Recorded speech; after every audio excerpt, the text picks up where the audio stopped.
Hello, this is Sky, also known as the Sky Drinker, also known as No Sky in Real Life, and I am here with another Theorycraft Thursday, again showcasing the Mesmer.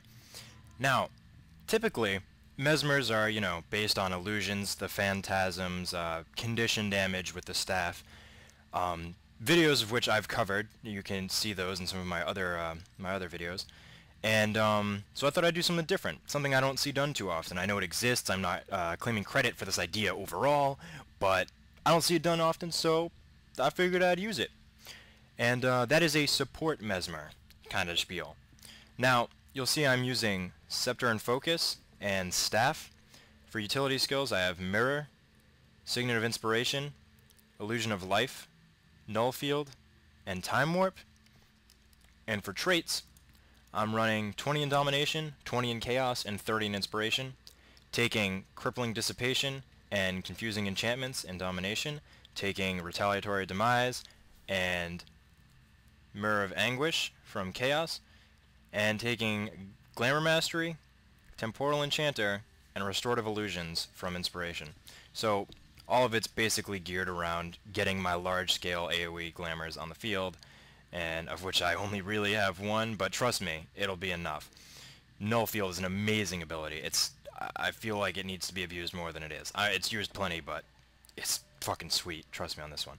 I'm taking Illusion of Life just so, in a small or large-scale battle, either type really, when fighting over a major point like the Keep in Forest of Neefel or the Clock Tower in Battle of Kyolo, that sort of thing, I can get my team back on their feet right after a big wipe, and maybe we can like rally it together and win that fight. And of course they come back to life if they kill someone, and they'll have my fat support as soon as they get back up.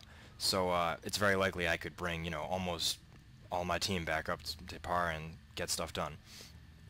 Time Warp is just good. I don't think I really need to say much about that. It's an ethereal combo field, and it gives you and your allies quickness, and I'm sure any of you who have played for any length of time know that quickness is phenomenal. It is just absurdly good, and that's always great. The reason I'm taking Signet of Inspiration is its passive is really bad. I know what you're thinking. Wow, Sky, it's not that bad. Rain a boon every 10 seconds. Trust me, it's bad, and you're gonna have to bear with me here. Now, the reason I'm taking this is because of its active. I'm running Runes of Lissa, meaning that whenever I cast an elite, I gain all boons. And then I can use this to copy all of those boons onto my entire team in the vicinity. I've used this combo once before, except I was using it with Moamorph, and it wasn't really a support-based thing. It was kind of just a nice addition to what I was already doing, which was damage.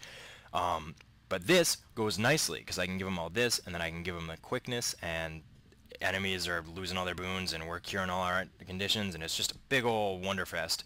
And it's going to be good. So, let's check it out. Alright, so, just a little forewarning. For some reason my game sound didn't record in this, even though it recorded in the intro. Not really sure why that is, but hopefully you guys don't mind too much. Anyways, you can see right here, started out the fight by being Superman. I dropped down my 5 skill on the staff, my Chaos Storm, and then my Null Field right in the middle of a big clump of enemies and allies, so that I'm constantly applying boons to allies, constantly tearing conditions, constantly applying boons to allies, constantly removing boons from enemies, constantly applying conditions to enemies, constantly applying boons to allies. Yes. So, like I said, Superman. Now, what I'm pretty much doing here is all really common sense. I mean, I'm rezzing my teammates. Anyone who doesn't have a heart of stone or evil rock or some sort of dark crystals would do this. I'm looking for large concentrations during fights of both my allies and enemies, not just one or the other, but both, to drop both of my primary skills, which is, again, the Chaos Storm and Null Field. Obviously, my Elite is, a primary skill, but I can only throw it out so often. The reason I do this is because they both have semi-long cooldowns, so it's rather a waste to only use it on one or the other. When they both have effects that affect both your allies and your enemies, it makes more sense to use them on both. So I kind of wait for that opportunity to present itself, and as you'll see, it works quite well. I'm not going to take all the credit for this fight, but it helps my team tidy up very well. Support, I find, is a role that, since there's no dedicated healer class in the game, like there was a monk in Guild Wars 1, which I actually played, by the way. You probably can't tell from the kind of person I am that I was a support player, but I was. So in the absence of a dedicated class that does that sort of thing, you don't see too much support. Sure, you see some elementalists with an aura support. Sure, you see some guardians with support, but you see more offensive builds than anything else. The Mesmer is actually one of my favorite support classes. This build that I kind of whipped together, I didn't have high hopes. Let me tell you. I mean, it was common sense. Like the skills I used were all very logical choices, but I wasn't sure because I never see support Mesmers. But its control is just powerful because it's both an offensive and a defensive class. I'm not only reined into supporting. While I'm supporting, I'm also, causing great distress to my enemies. If you're a boon-based class, which is, I guess, any class, or more specifically like a guardian or something like that, and I can just take those off you periodically and just completely deny you that aspect of your playstyle, then there isn't much you can do. Likewise, if you're a condition application class, anyone running condition damage, maybe a trap ranger, most thief builds, elementalists who are spec'd into burning, that sort of thing, I'm also denying them that because I'm removing those conditions from my allies. So it's just general denial, as opposed to being, I mean, I suppose it is also area denial, but mostly it's just general denial. You're making it difficult for the enemy team to get any sort of foothold in the fights against you. Because those are the two primary things, buffing yourself up and debuffing the enemy. If you can't do that, you've lost like a major advantage. If you have enough brute force that isn't dependent on condition damage or just flat boons, you can probably still pull it together because enough burst will, always save the day, I find. But also, sweet save here. Illusion of life, bring her back up. Saved her from getting stomped, by the way. The guy was mid-stomp. Gets back up. We do this little chase over here. Stomp the dude that was about to stomp her. Boom. Good as new. Love that skill. Doesn't see enough play, in my opinion. Maybe in tournaments it doesn't have enough opportunities, but hella good skill. That's why I put it on my build.